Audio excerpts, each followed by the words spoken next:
Everyone, welcome back to AI Maddie 369. And this is a big one because we're launching our brand new 10 times format today, covering July 10th through 17th. Google renamed one of its most loved AI tools and gave it real superpowers. Gemini's most delayed model finally has a launch date, and Perplexity built itself a memory. Let's get into it.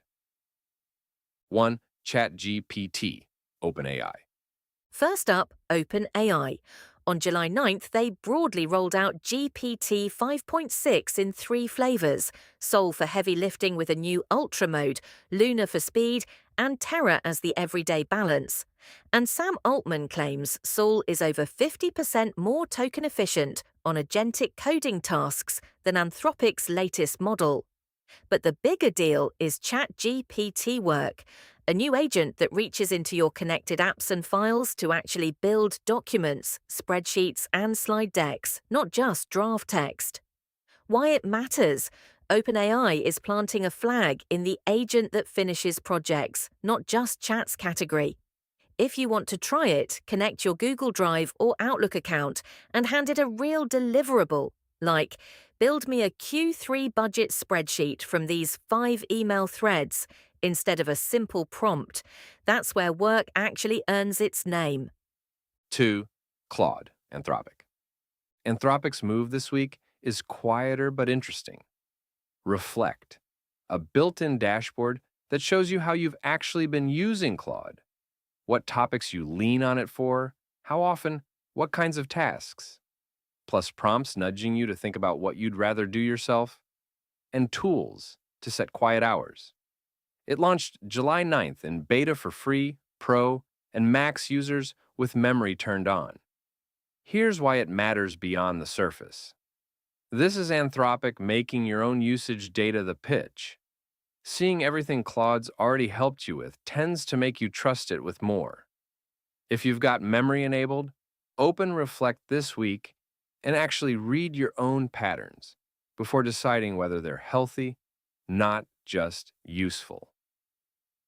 3. Google Gemini. Google's Gemini story this week is about a wait that's finally ending. Gemini 3.5 Pro, announced back at I.O. in May, got pushed from a June target to today, July 17th, after Google reportedly kept finding problems with agent performance, specifically how much it costs in tokens and how reliable it stays on long, multi-step tasks. Leaks point to a 2 million token context window and a new Deep Think reasoning mode, though Google hasn't confirmed specifics. Why it matters? A delay this long usually means Google is trying to close the gap with GPT 5.6 and Claude on real agentic work, not just benchmarks. My takeaway: don't jump in on day one. Let a week of real-world agent testing shake out before you migrate a workflow onto it. 4. Microsoft Copilot. Microsoft 365 Copilot had its biggest update wave in a while, rolling out through July. The headline is Copilot Cowork going generally available, letting teams mix and match AI models and plugins for different jobs inside one workspace. But the sleeper feature is that Claude is now a selectable model inside Copilot Chat, alongside Microsoft's own models. Real model choice for enterprise users doing document analysis or research. There's also a redesigned interface with a new Tasks tab to track what your agents are actually doing, better citations that point to exact document sections, and automatic watermarking on AI-generated video and audio. Why it matters? Microsoft is admitting no single model wins every job, so it's betting on being the neutral platform instead. If you're on Microsoft 365, find the model switcher in Copilot Chat this week and try the same research task on both Copilot's model and Claude, side by side. 5. Cursor. Cursor shipped version 3.11 on July 10th, and the standout feature is side chats. You can now branch off a parallel conversation with /side or /b TW commands without derailing your main agent session, plus full transcript search across every past agent conversation with Command K. They also redesigned the project and repo pickers, and added cloud agent hooks so teams can observe what their agents are actually thinking and responding to. Why it matters as people run longer, messier agent sessions, losing track of a tangent used to mean starting over. Side chats fix that specific pain point. Try it by opening a big refactor session and spinning off a side chat to sanity check one function without losing your main thread's context. 6. Perplexity, including Comet. Perplexity's biggest move this week is Brain, a self-improving memory system that builds a private context graph across all your sessions. And, in their own testing, it improved answer correctness by 25%.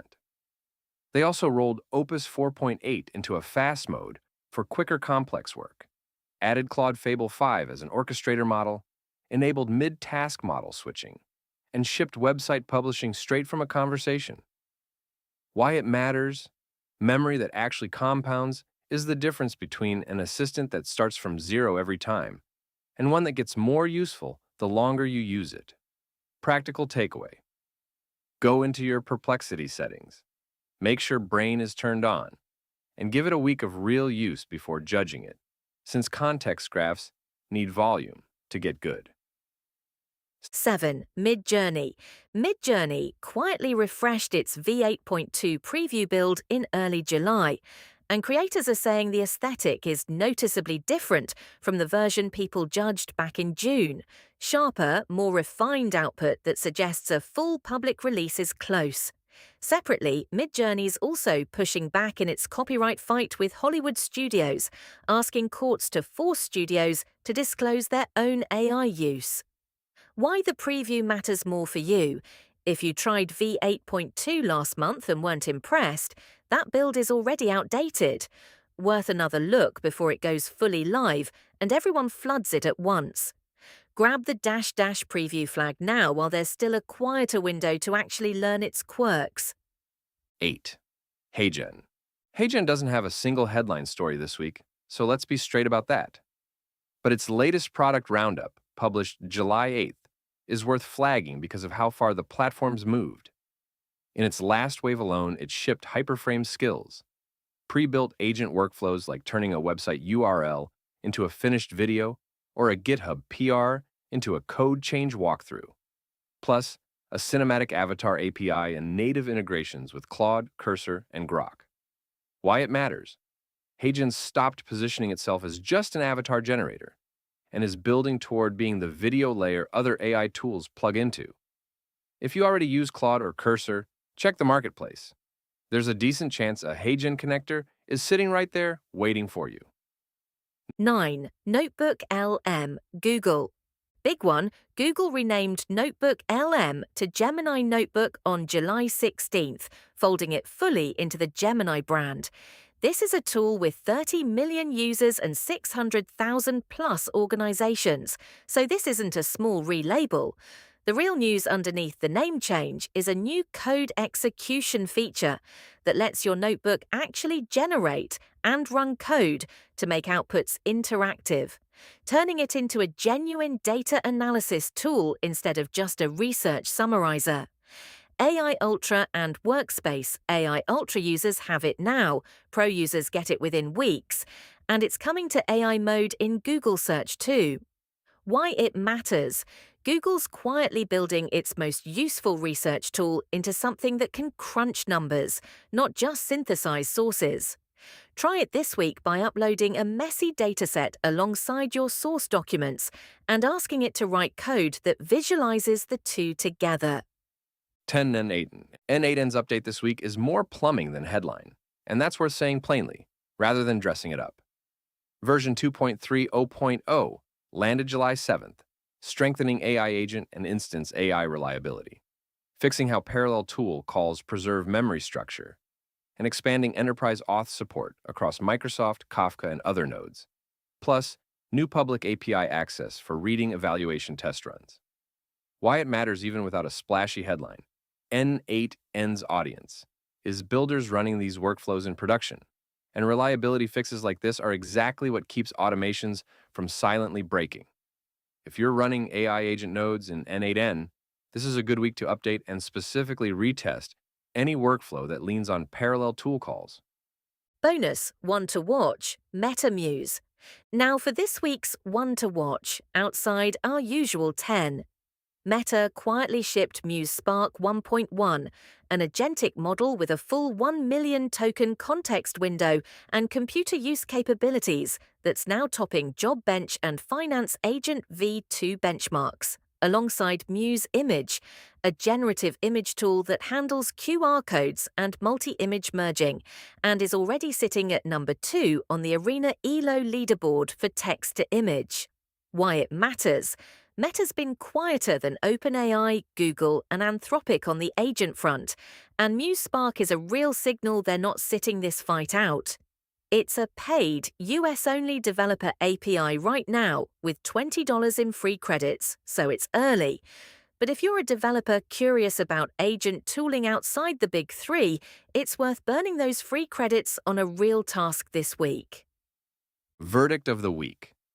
Okay, if you only take one thing from this episode, here's my verdict. It's Gemini Notebook. And the rename is the least interesting part. The code execution feature is the actual headline. Google just took the research tool 30 million people already use to summarize sources and turned it into something that can write and run code against your data live inside the same workspace. That combination, trustworthy source grounding plus real computation, is genuinely rare. And it's the kind of upgrade that changes what you use a tool for, not just how it looks. Compare that to Gemini 3.5 Pro, which is still mostly rumors and leaked specs, or Perplexity's brain, which is great but needs weeks of use before you'll feel the difference. Gemini Notebook's code execution works the first time you try it. My actual advice?